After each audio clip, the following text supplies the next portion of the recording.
My name's Alex Scammon. I'm here at Rackspace. I just wanted to welcome you all. We're very happy to have CoreOS here tonight and every night that you come on down.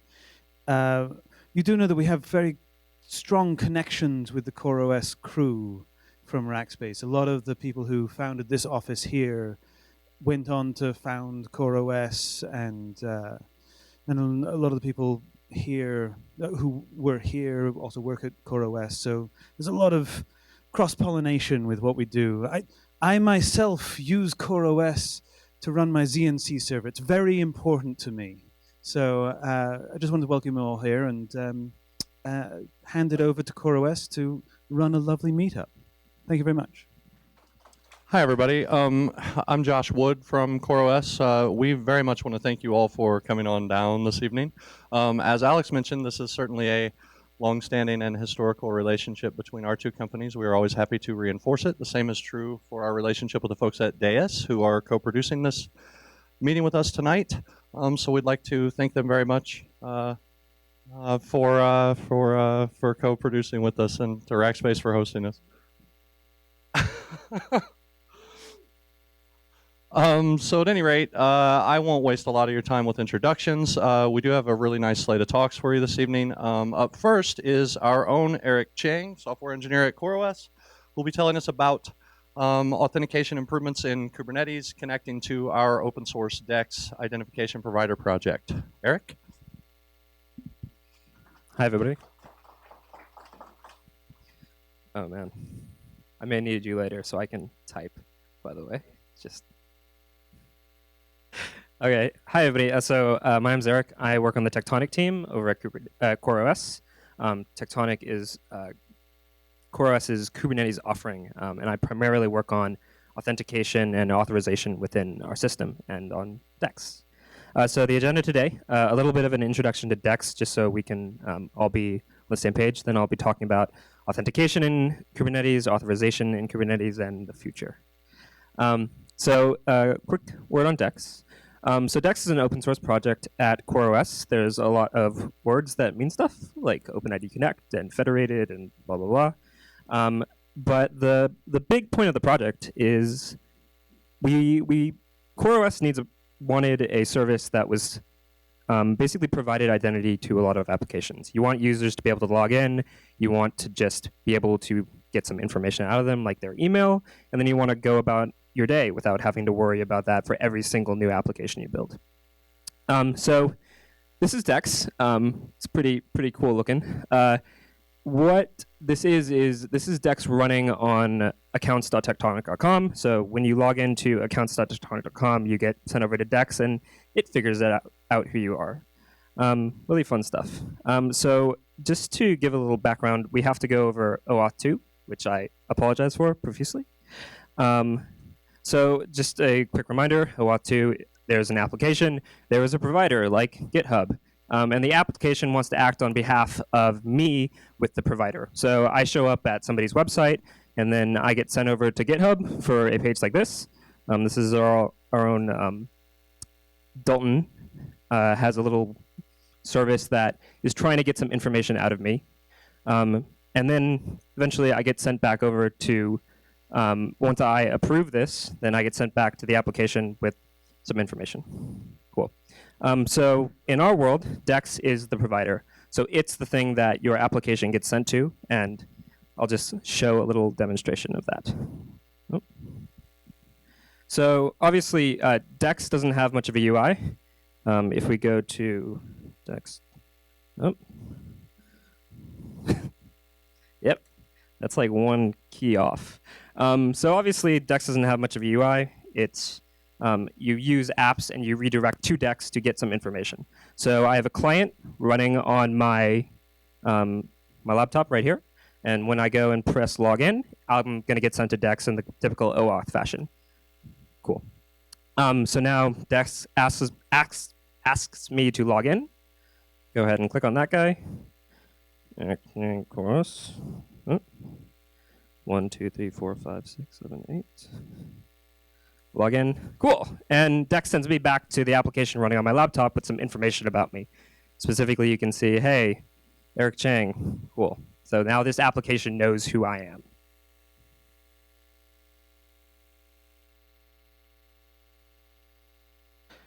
So Dex is enabled with this thing called OpenID Connect. If you're wondering, OpenID Connect has nothing to do with OpenID, OpenID 1, or OpenID 2. So if you know anything about those, just completely forget that. What it is it's a very small layer on top of OAuth 2. Sometimes it's presented as its like own thing, but it's just kind of minor improvements on OAuth 2. It standardizes a few things that basically help your application get some information out of OAuth, because OAuth is very unspecific sometimes about what you can do with it. So how do I use OAuth? So what I do is I take my OAuth 2 client, right? So this is the basic Go OAuth 2 client. You give it your client ID, client secret, some information about the website that you're OAuthing against, your redirect URL, which is the application running on wherever, and some scopes. Like, hey, I want your email. Hey, I want your profile. Hey, I want push access to all of your private repos. And then you just add one scope called OpenID. Cool, and that's it. So if you have an OAuth 2 client, you basically have an OpenID Connect client. What you get out of that is when you get sent, when you do a token exchange, so when my application wants to get some information out of you, normally the OAuth 2 response has an access token and some other stuff that they use then to act on your behalf. When you do this for OpenID Connect, you get this thing called an ID token. That thing is a lot of base64 information called a JWT. It has some headers like, hey, I'm a JWT. It has a payload that's just an arbitrary JSON object. And really cool, it's actually signed by whoever minted it. So in this case, Dex will be signing this ID token right down there. Cool. So that's this is one I got from Google. It's really long, and luckily it's expired, so none of you can use it. And this is the information I got from Google when I looked at the payload. So it has, hey, I'm Google. It has when it expires. It has my name, and most importantly, it has my email. And these are all just standard things you get out of OpenID Connect. So basically, you get when you do OAuth, it's very specific about how you get this information, whereas OpenID Connect is. Cool. Oh. Go away. How do I verify that signature? So OpenID Connect also has discovery, so you can get some information out of it. You can automatically discover things about your provider, like where all those endpoints are that I had to manually paste in before. And importantly, you get the public keys. So when I click on that link, I get like, hey, I'm Dex. Hey, here's these things that I had to copy and paste before. Here's what authentication mechanisms I support. And during our discussion, hey, here are my public keys. So what you can do is you can use these keys right here to just verify this token that you get back from Dex. And that means that this is now an offline token that if I am verifying that I can like stick this in a session and they can't mess with it, because as long as I can talk to Dex, then I can verify that, yeah, these claims, these emails, you are who you say you are because Dex attests to it. Cool. So now we get to the Kubernetes story. So how Dex plays into Kubernetes Auth-N and Auth-Z. So real quick, Auth-N, Auth-Z. Auth-N is who you are. Authorization is what you can do. Cool? Oh, wait, Mom.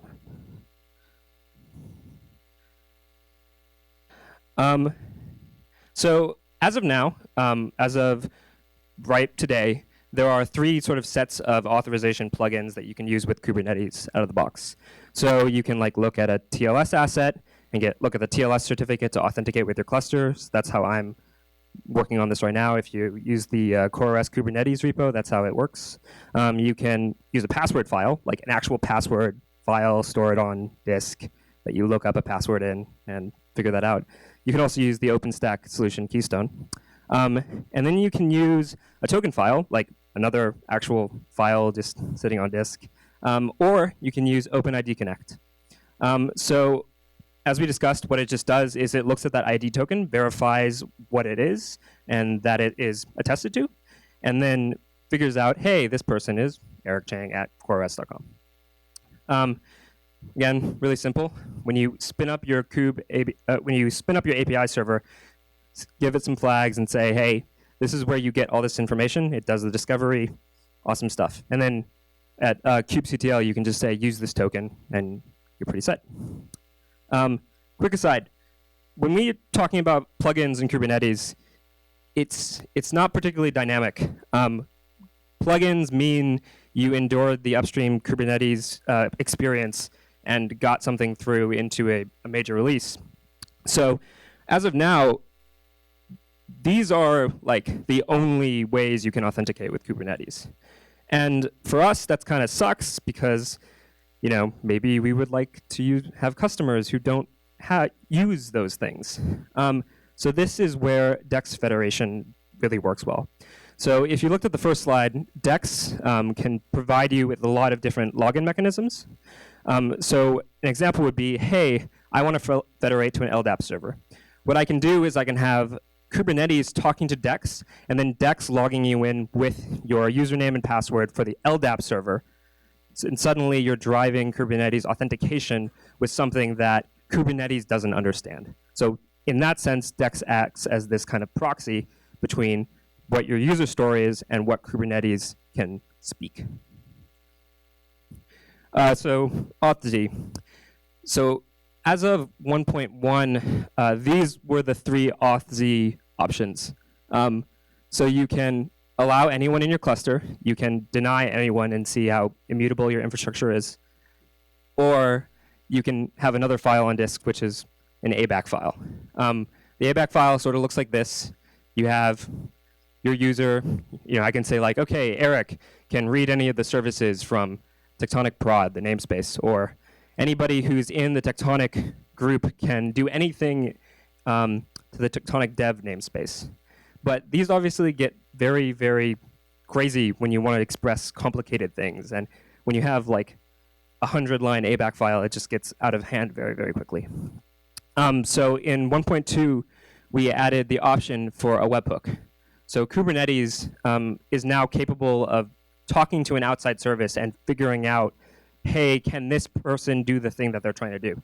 I'm trying to deploy some pods to a namespace, and Kubernetes can ask something else if I can.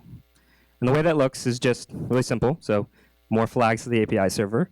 And you can just, in the config file, you can just say, hey, go hit that URL with some payload, and whatever you get back determines whether or not this person can do something. So this is an example request. Just says, hey, so-and-so Jane is trying to get pods from kittens and ponies. Can they do that? So we can write, at this point, you can write all the custom implementation you want. For instance, let's not go there. So I actually have a Kubernetes cluster. kubectl get pods running, and it's actually hooked up to a Auth-Z service that I wrote this morning. And what it's going to do is just sort of log all the things that it gets. So you'll first notice that, hey, there are a hell of a lot of service accounts doing whatever the heck. So this would be like my ingress controller is trying to get the secrets or get all the services that it needs to load balance across, or figure out if it needs to change its TLS certificates. And I actually have just added a whitelist down here, so I can like disallow my kubectl, and now I can't do anything, which is really fun. Oh, it's just like, wow, yeah, it's really freaking out. Kube admin. We're gonna allow that guy again. Oh, it's actually, for some reason my kubectl has lost access to Kubernetes. Anyway, so again, this is the actual sort of look and feel of it. We have things like, hey, my service is trying to list all the services. So this would be the ingress controller probably, and so on and so forth. Hey. Okay, now it failed. whatever. So the future, and obviously I'll just give you a warning. I can't actually tell the future, so I don't know what is going to go in Kubernetes 1.2 or 1.3, but I'm hopeful. So as we continue, the Tectonic team is really looking to do a few things around Auth and Auth-Z. Primarily, we're looking to improve the login experience. This is being done by a coworker of mine, Bobby Rullo, and he's at this moment trying to get some stuff into upstream that would give you a login command. So kubectl login, do the OAuth dance, and then you get a token. Also, refresh tokens are a really big concern for us. We'd like you to not have to refresh your token actually go through a dance every single time your token expires. We also are looking to add some primitive notion of groups. So, hey, so-and-so is on the Tectonic team. So-and-so is part of the etcd team. And then for Auth-Z, webhooks are really cool, but so currently there's a proposal to add the ABAC file to actual Kubernetes types. But it's been sort of established that nobody likes ABAC.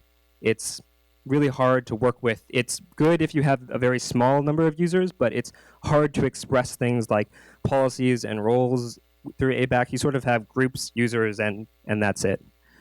So currently, as it stands, we're looking to try to upstream something a lot nicer for 1.3 and try to give everyone something that actually ships with Kubernetes that can express something like, hey, this group of users can log in as this role, which has a set of policies associated with it. And yeah, that's it. So thank you all for listening to my talk, and come to CoreOS Fest in Berlin. And here, yes. Cool. Thank you. If anybody has any questions, now would be the time. What's up? Vault? I'm sorry, I'm not super familiar with Vault. Oh, yeah, I don't believe there is. Again, the list of Auth-N and Auth-Z providers is really small right now. It's there is just not the state of it is kind of minimal at this point. So, yeah, the answer is no, from the best of my knowledge. On that light note, yeah, I'll hand it back to Josh now. Hey, thank you.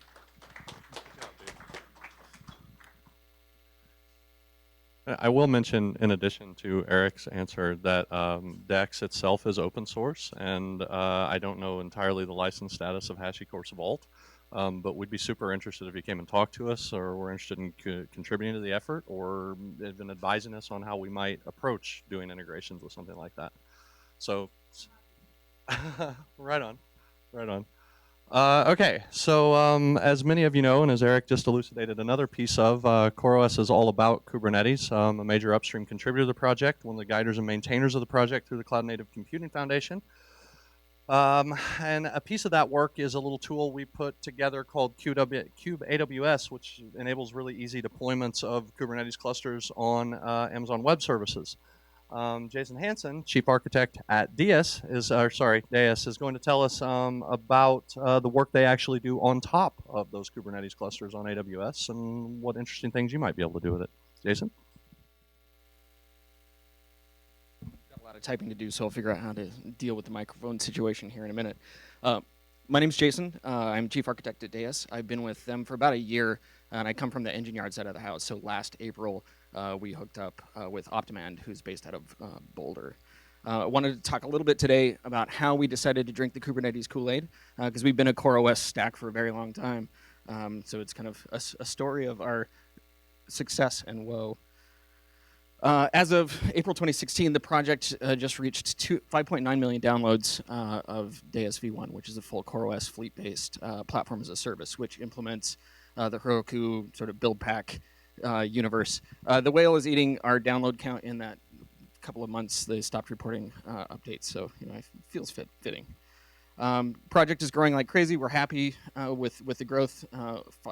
5,499 stars, a bunch of pull requests, a bunch of forks. Everybody's having a good time. From total number of contributors, we're sitting at about 160, which puts us right kind of in the middle of the PaaS pack. And we're happy with everybody who's decided to sign up for the Deis way. 58 known customers in production, or 58 known customers. These are folks who have reached out have a commercial relationship with EngineYard/Deis. 32 of them are in production. This is what they're doing with it. I like the unknown bit. Either they wouldn't tell us or they were very vague. The way that we make money, people always ask, like, well, how are you making money? We do professional services and consulting for Deis workflow. The PaaS and all of the tools that we build are completely open source. Across multiple infrastructures, we're seeing Deis deployments across the board. AWS, by and large, is the kind of runaway winner, but there is Deis running everywhere. As we grew the project, though, trouble started to arrive, and that trouble took a couple of different forms. Initially, we were based on etcd1, and we had scaling problems once you got up to a significant cluster size. This was greatly ameliorated by the arrival of etcd2. Being able to have proxies reduced the overall load in the cluster and gave us a lot more breathing room. We also chose to deploy Ceph, which is a cluster-based file system, or cluster-aware file system. And I would say managing Ceph is more of an art rather than a science. A lot of late nights pleading, I think, with the computer lords above us. Please find quorum again. And then scheduling, since we were fleet-based, it was not resource-aware. And that particularly bit us when you would have cluster events. So it would make some pathological decisions. The newest member in must be the healthiest, right? You get all of the units. And that tended to impact you at the very wrong time. So that led to POC Fest 2015 is what I like to call it. We're like, we need a new scheduler. What are we going to do? What does the universe look like? So we implemented POCs in V1 against Docker Swarm, Kubernetes, and Mesos plus Marathon. These are the versions that we looked at the time. Docker Swarm was super, super early. It was shipped in Deis v1.6. We're currently at 1.13. And we released that to the community in May of 2015. Kubernetes, we started out against 0.21 and ended up upgrading that later to 1.0.1. And that support was shipped in Deis v1.9. And then Mesos plus Marathon also went out with Kubernetes at the same time. And this was super interesting. The community was really good. They kicked the tires, and we learned a lot about the process. So while it did take us a while to do the scheduling, or the POC Fest 2015, the results were pretty illuminating. In the end, here's just looking at the numbers just a different way. Kubernetes was kind of the far and away leader, more so because the things that Kubernetes brought to the table from an abstraction standpoint made it so much easier for us to delete a ton of code from the platform. So that's services, replication controllers, pods. Like, eviscerated lots of our orchestration code. And from a maintenance standpoint, the best code is no code, or someone else maintaining their code. So for us, it gave us a lot of flexibility and thinned out the platform layer. As well, the community has been very vibrant, and the underlying architecture is informed by years of experience from Google. And just to reiterate, declarative APIs, simple abstractions, and loose coupling promoted through label selection gave us a lot of flexibility right out of the gate. With respect to Marathon, because we do get a lot of questions about that, Marathon got us a long way, but once we got into the weeds, we realized we'd probably have to write our own Mesos framework on top of Mesos to get the job done for what we needed to do. So that ended up really kind of tipping the scale, putting the thumb on the scale in Kubernetes' favor. So 6 months later, after we made the decision, this is what our stack looks like now. So we've got Deis workflow on top. We've got orchestration and scheduling provided by Kubernetes, the container cluster manager.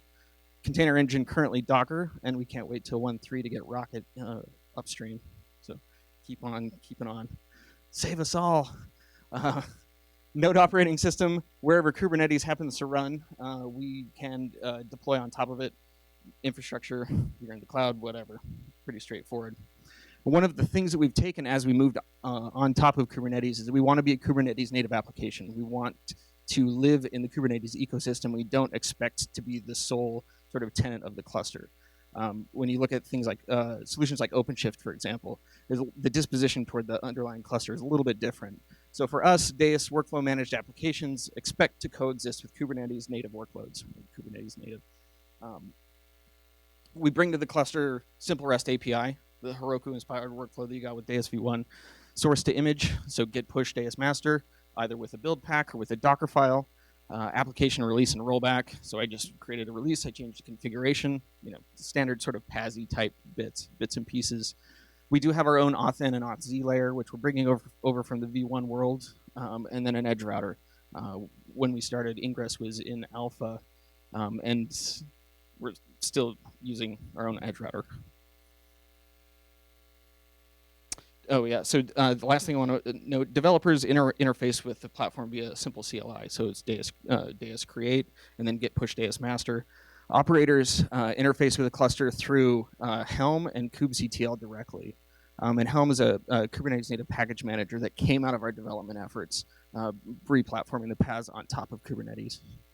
We'll talk about Helm a little bit later. So one of the things we have decided is, like any good party, bring your own Kubernetes.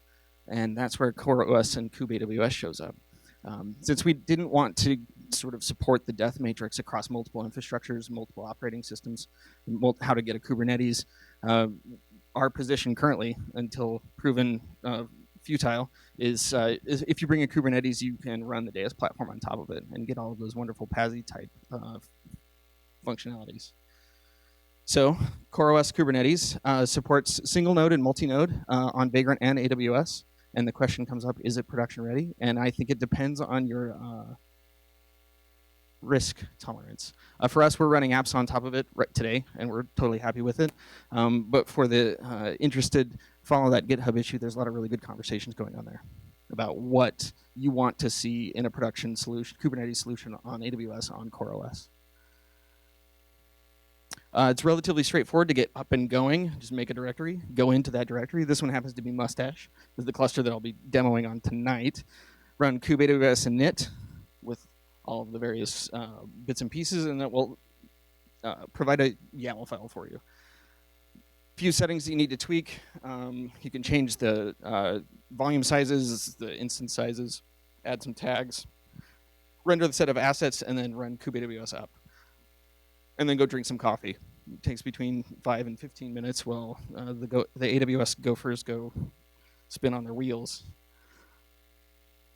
With respect to Deis workflow, there's a few modifications that you need to make. After you render all of the bits and pieces, there'll be a user data directory with a bunch of files in it. You can go in and modify those. Those are pretty bog standard cloud config files. So for us, we disable or enable, however you want to look at it, insecure registry for the on-cluster registry. Now it's demo time, and I got to figure out how to type and hold a microphone.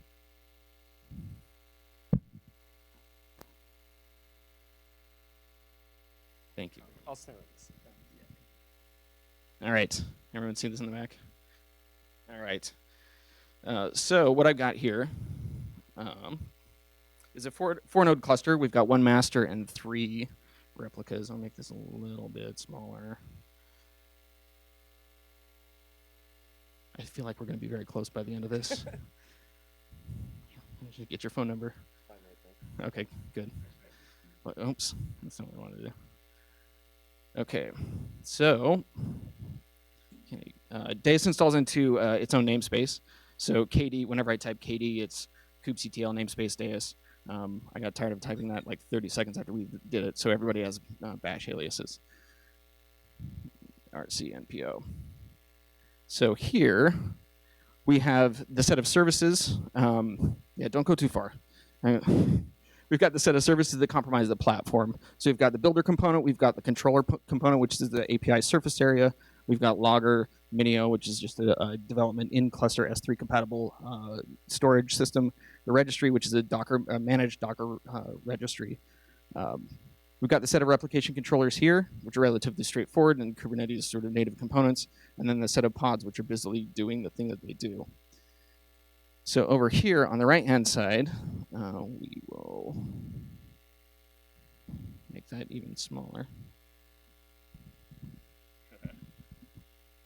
Thank you. So this will be the functioning of the platform over here on the right-hand side. So as I do things on the left-hand side, which is on my laptop, you can see the platform doing stuff here. So the first thing we'll do is we'll just deploy a simple Go application. It's a tiny Go app that reads some things from the environment. So if I run Deis create, I will get a clever hacienda. I will get an automatically generated application name. I can also provide my own. And what you can get here, kubectl namespace, is you can see that we've generated a namespace for the application. So all the application assets will go into a dedicated namespace. So as the Kubernetes ecosystem continues on, you'll be able to apply sort of network policies and communication policies. You'll be able to hang, all of the nice user authentication authorization stuff off of that namespace. But for now, it's like cluster party mode. What I get push Deis master. So when I push the application, the code is going from my laptop. It's being pushed up to the builder component, at which point we use a standard in air quotes, standard build pack system, which will pull down a build pack, will detect what type the application is, compile the slug, which showed up in a component over here on the right-hand side, and deploy the application into the platform. You can see here there is a replication controller and the pods that are satisfying the requests. Now, the way that Deis, in its PASI nature, tracks applications is a release and a code push, plus the configuration applied to the application, a build plus the configuration equals a release. So if you make a change in either the configuration or in code, we generate a new release and then deploy it out into the cluster, which I will now do.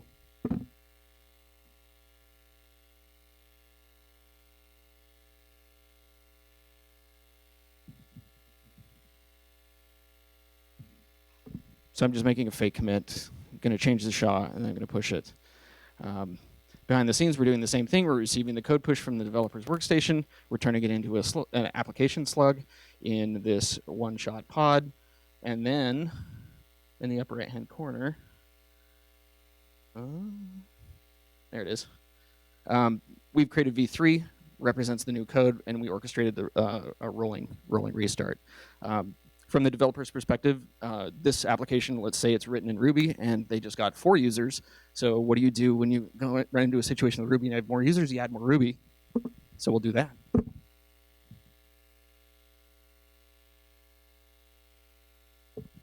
I worked at engineering for 6 years. That always feels like I'm in my.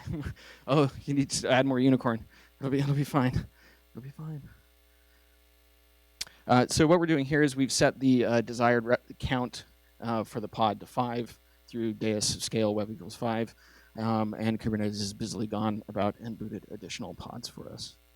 And then last thing, configuration.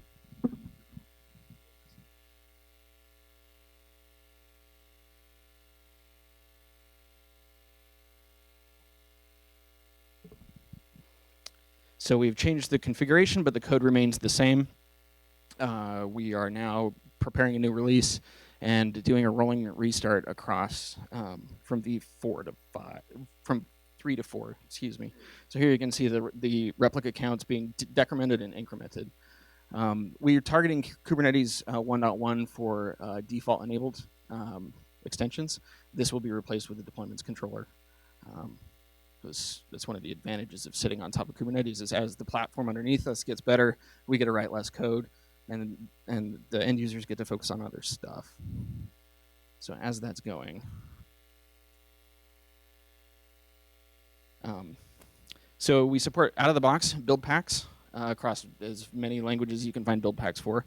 We also support specifying a Docker file.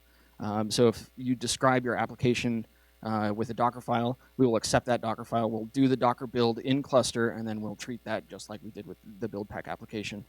And then the third workflow that we support is a remote Docker image. So you can Deis pull against a remote registry, and we'll treat that artifact as the artifact that we deploy and manage across the cluster. All of the config set stuff works the same. Logs, limits, tags, all of the fun stuff works the way that you would expect it to. So that's the Deis platform. It's the open source PaaS based on top of Kubernetes. We're super excited about it. We're getting close to stable. We just cut beta 2 last week, and we've got beta 3, beta 4. We'll have an RC series, and then stable will be the first week of June. Stable in June.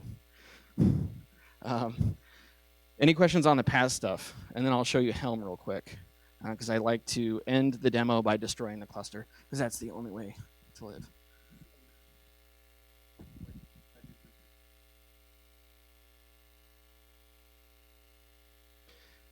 No, so the question is, if we make a config change, does the builder rebuild the binary? And no, we don't. We just take the last artifact, marry it with a new configuration, and then roll it across the cluster.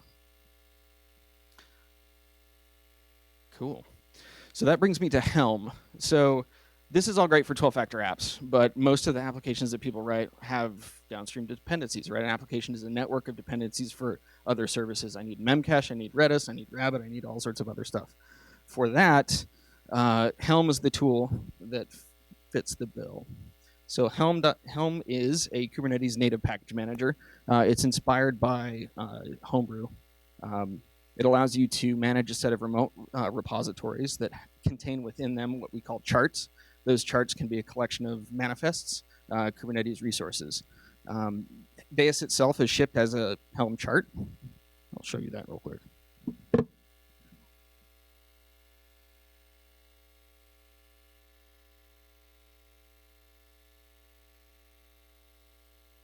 All right, so here on the left, oh well, it's colors, whatever. Here on the left, you can see the series of sort of Kubernetes manifests. We've got the builder, we've got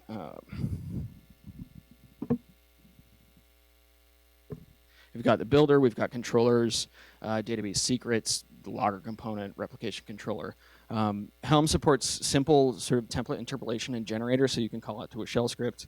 You can interpolate those values into the manifests and then inject them into the cluster. All's well and good, but relatively simple.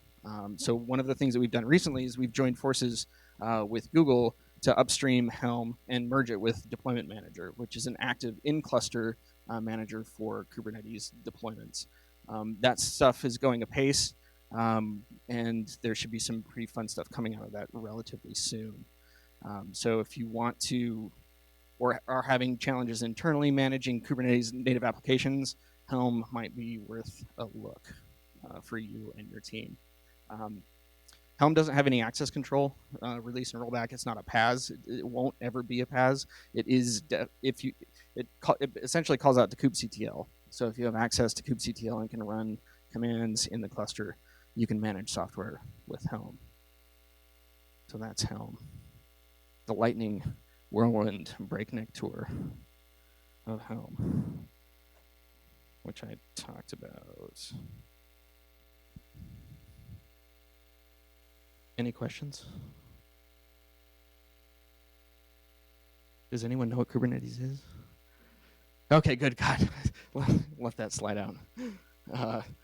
So Deis, come join the party, deis.com, and then Deis Workflow is where all of the Kubernetes PaaS stuff is happening. So come kick the tires.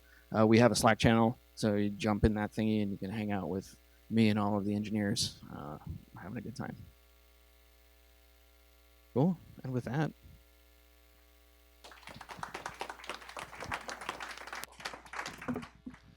All right. Last but not least, we have a young kid we think has a whole bunch of potential. Brandon Phillips, CoreOS Chief Technology Officer, talking about container standards and container interfaces.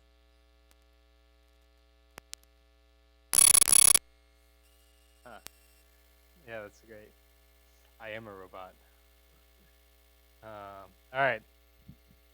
Cool. So how many people were at Container Camp? Okay. You're about to get a repeat. Sorry about that. If you'd like to leave, I won't be offended. But for those 3 people, sorry.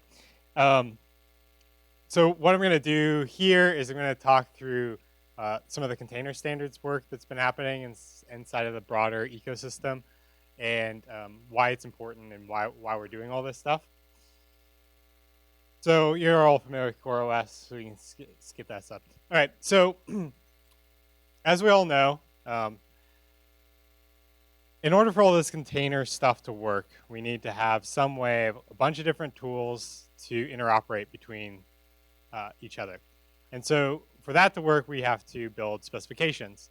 And so what we're going to do is just go ahead and walk through exactly the specifications that we need. So can everybody read the font? Good? No, that's terrible. So what we're going to do is tell a quick story of why containers are important, and then what we actually want out of it, and go from there.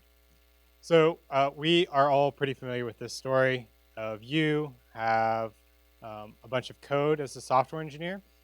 You want to build a container image. That container image is nothing special. It's tarball or something that contains your runtime, all the necessary components to actually execute a process. So it's the jar that you build from your source code plus the Java runtime, or Python plus your application that you wrote in Python. All right, we package those things together into a single file or some sort of addressable thingy. We give it a name so that we know where to find it on the internet, and then we hopefully create some type of cryptographic digest of that entire object. And then hopefully what happens is that we take that cryptographic digest and then we allow our engineers to sign it somehow. So Alice is an engineer that we trust.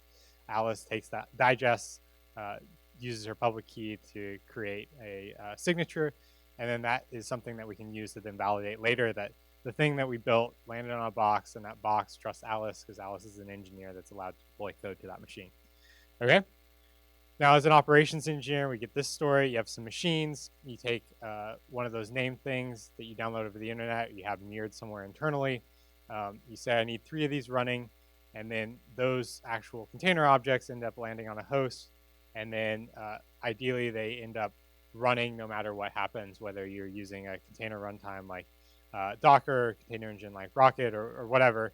You end up landing on a host, and that thing executes as a process on that host.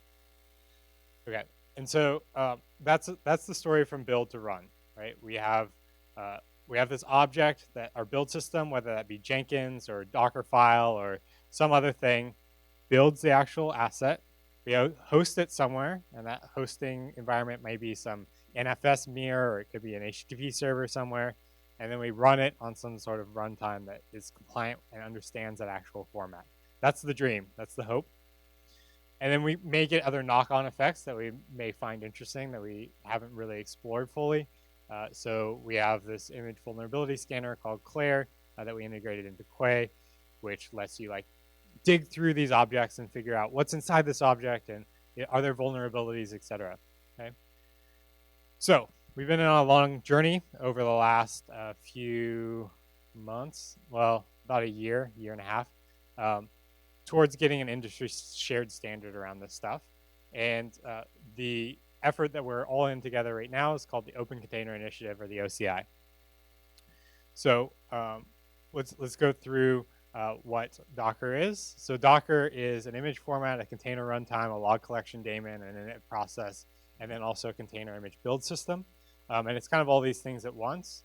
But the image format is what we're going to be talking about in particular. So it's really, really difficult to have conversations about Docker and all this container stuff when all these things are kind of conflated in the same noun. So what we're talking about is just the image format. So 17 months ago, the Docker image format was a really fluid thing. It was evolving a lot. It was breaking a lot. A lot of people couldn't depend on that for building secondary tools like their own build systems outside of the Docker file system, or even building your own registry was pretty difficult. It had some obvious engineering things that were missing, like content addressability. There's no way of doing delegation, so you couldn't say, I I own this domain, example.com, and I delegate it to this hosting provider, similar to how you can do like S3 or your email or these sorts of delegations. And there's no mechanism for signing coming from the fact that there's no content addressability. Okay, so 16 months ago, December 2014, we built, along with a bunch of other folks, this thing called the app container spec. And the app container spec went through and tried to write down in concrete terms how these actual images are built, and then define some of the interesting bits, like how do you actually delegate it? Say I own example.com and delegate it to somebody else like Quay.io, the host. How do you sign it, and content addressability of those things. Somewhat confusingly, we introduced Rocket at the same time. Rocket implements this spec and can run application containers and the Docker images, but it's its own separate thing. This isn't the Rocket image format. This is Rocket implementing app containers. So Rocket is a runtime for these images. Okay, and so what we saw out of this little thing was we introduced 16 months ago is that a bunch of people built lots of interesting build tools.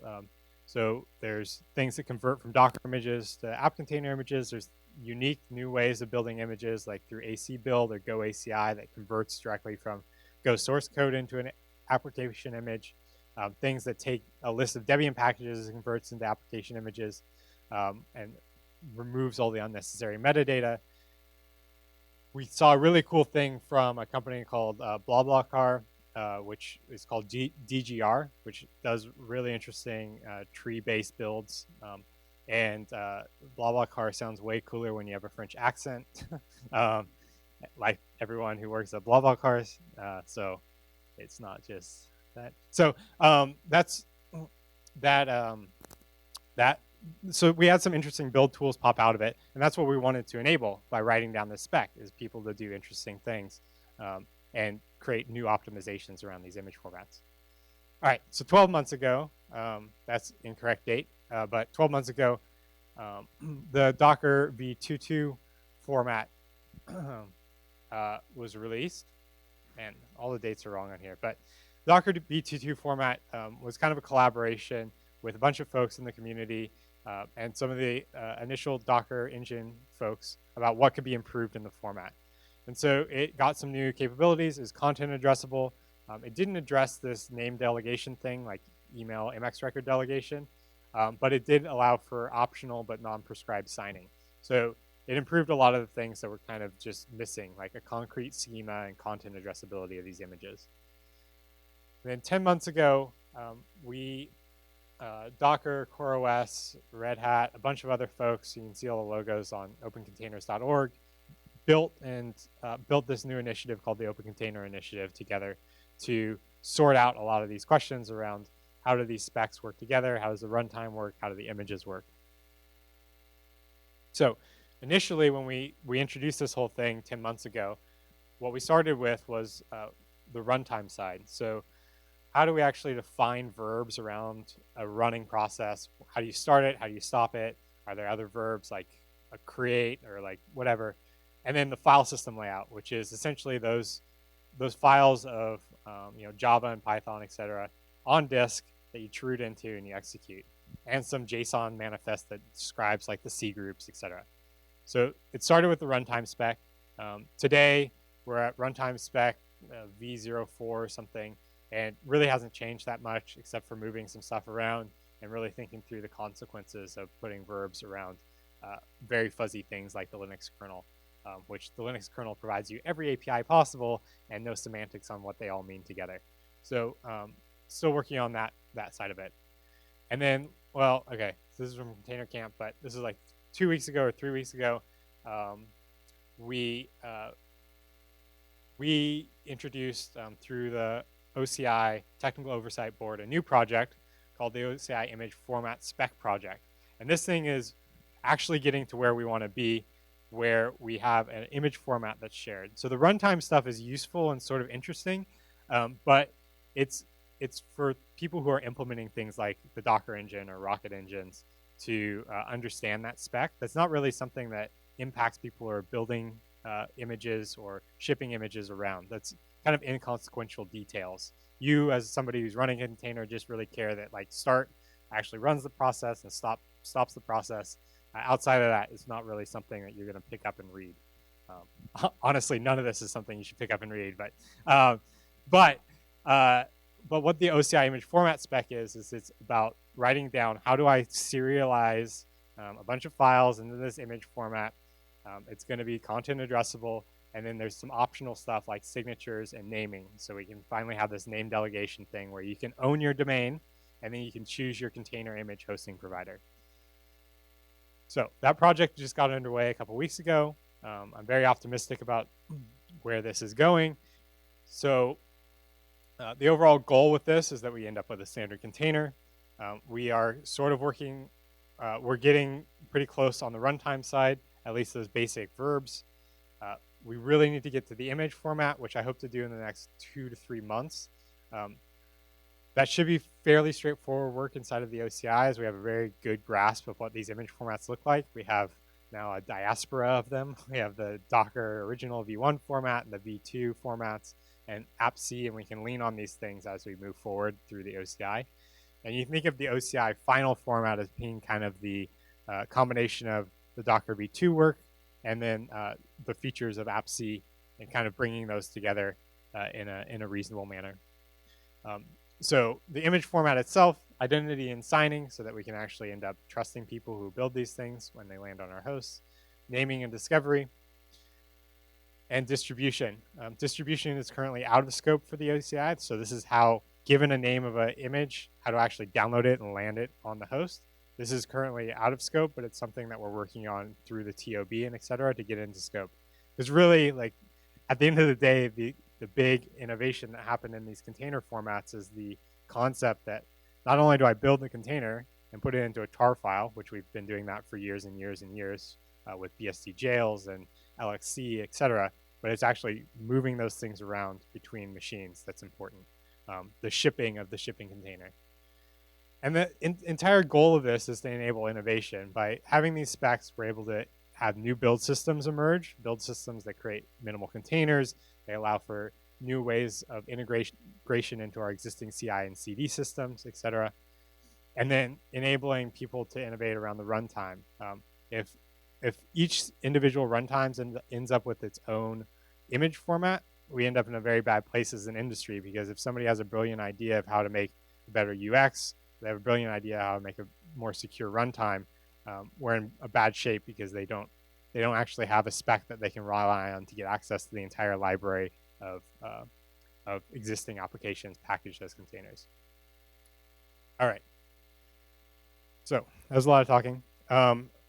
Any questions on that whole deal? That's the OCI image format. We're moving forward with it. It'll be done, well, not done, but it'll be V1 in the next 2 to 3 months or so. Good. All right, no questions. So the next bit of this talk is talking about container networking. This is talking through how actual networking providers, people who want to create connectivity between containers, how they go about doing that, and what are the underlying technologies that are there, so that one day I may choose that I want to run on AWS, and AWS has a particular way that you need to talk to their control plane and set up networking. And then the next day I want to run my Kubernetes cluster on top of bare metal. And so I'll need to have some sort of plugin model to then talk to my top of rack switches to configure routing, et cetera.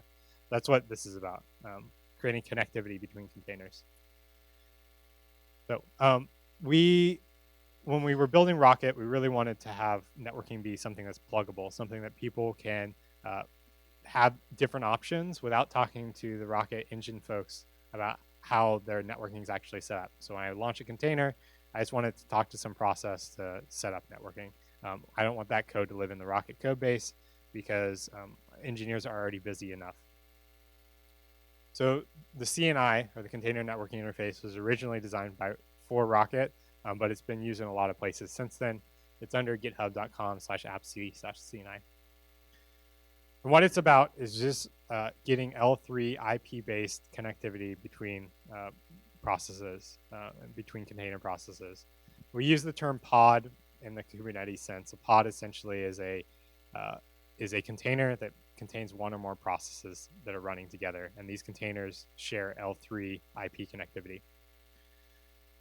Right. So, and what CNI does is it provides a number of default plugins that are based on just what's currently in the Linux kernel that's really dumb and easy to set up. So things like Bridge, Mac VLAN, IP VLAN, Open vSwitch are all kind of in the CNI code base.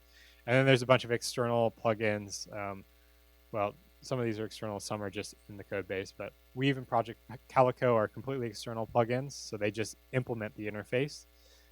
Things like Flannel, GCE networking, and AWS networking are actually in the CNI code base, but it's sort of an implementation detail. They're all distinct binaries that come out of the CNI build system. And so it's about creating connectivity, and then there's a few details of this connectivity, one of which is like, how do I do IP address management or IP allocation? And so there's various strategies that CNI allows you to take on. So like DHCP, or we can manipulate files on the host to allocate from a subnet. Or you could do something that's just completely bespoke for your particular networking solution, like talk to a SQL database or talk to etcd like Weaveworks or Project Calico do.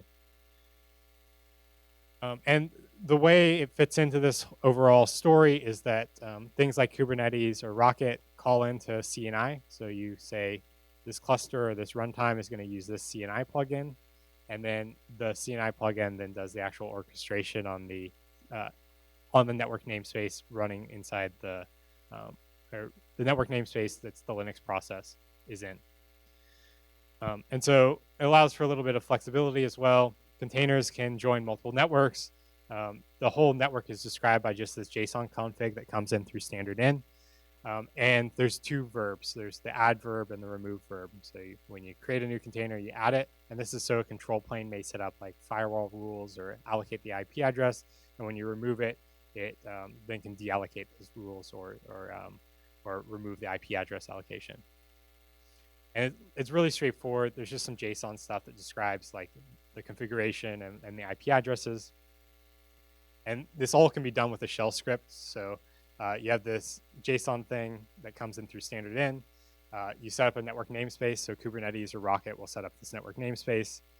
And then you export a bunch of environment variables. This is where the interface comes in. So we say, I want this Ethernet name. I'm adding a new container.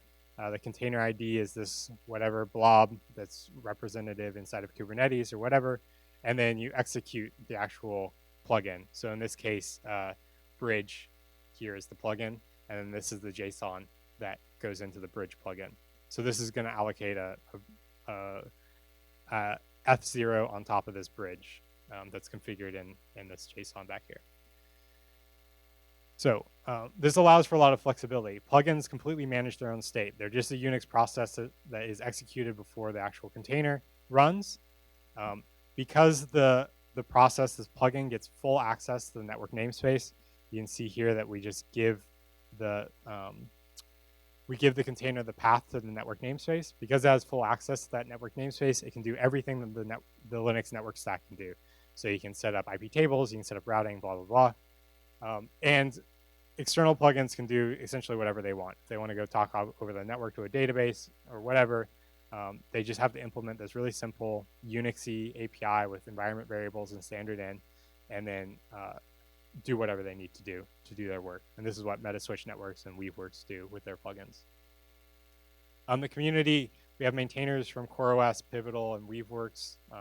In the community, we have a lot of participation from Red Hat and Google as well on how the actual interface works. It's used by Rocket, Kubernetes, Cloud Foundry. We'll be moving to it. I don't think they've done that quite yet. Kerma, and also it's completely usable with RunC's plugin format, or the way RunC does plugins. Doesn't actually have a format. And there's a lot of external plugins available. And there's discussions about moving this into this Cloud Native Computing Foundation, which you can think of as the Apache Foundation for all this new technology like Kubernetes. All right, so the other networking thing that exists for plugins today is called the container networking model. And this is implemented by libnetwork inside of Docker. It defines, the reason it's called the container networking model is because it defines like these new nouns essentially about how networking works. So there's a network, an endpoint, and a sandbox. The sandbox is the container itself. The endpoint is essentially you can think of it as like an Ethernet cable that connects the sandbox to the network. And a network is some logical network, sort of like a VLAN-ish sort of thing. So it looks like this. It's not a terribly complicated model, but there's some nuances that are a little interesting about it. And it includes some plugins. So it includes a bridge plugin, which is like the default Docker networking that goes through this plugin. And then overlay, which is VXLAN based, and then talks to etcd and console or whatever to orchestrate IP allocation, etc. Or remote, which essentially everything else uses. These are actually implemented technically as remote plugins, but there's no configuration needed. So remote plugins that want to implement this networking model, they have to have this long-running API process. This long-running API process has a REST interface, and it's going to get JSON objects that that describe all the network configuration. So the gateway and any firewall rules and natting that has to happen. And so unlike CNI, the Linux networking features aren't fully exposed through CNM because it's over a REST interface. It's not just directly giving you access to the network namespace where you can do whatever kernel manipulations you need to do as a plugin. So this makes it really hard for external users to integrate with the model because they don't actually have all the useful metadata they need, and they don't have the API that they need in order to do really particular things to the Linux networking stack. The libnetwork community includes Docker and Tencent, which is a Chinese, very large Chinese company. It's used inside the Docker engine, and there's external plugins from Metaswitch Networks and Weaveworks. So just to come to some conclusions on this, CNM creates a new interface for the networking world. It's really difficult to integrate into existing systems. The Kubernetes engineering team put up a really great blog post on why they can't actually use libnetwork and why they chose CNI. It exposes the network through kind of new concepts and this API, this RESTful API, and it's adopted inside the Docker engine. CNI is a really simple interface for container networking. It integrates into existing workflows around the lifecycle of containers on top of Linux. It exposes the full Linux networking stack and kind of gets out of the way of the plugins, and it's adopted by a bunch of stuff. All right, this is my last thing. I don't know if anyone talked about CoreOS Fest, but we have CoreOS Fest. Yeah, get your tickets to Berlin. Get over there. The food will be different. Not. I don't know if you've been to Germany. They don't do Mexican food. They don't do it at all. Yeah.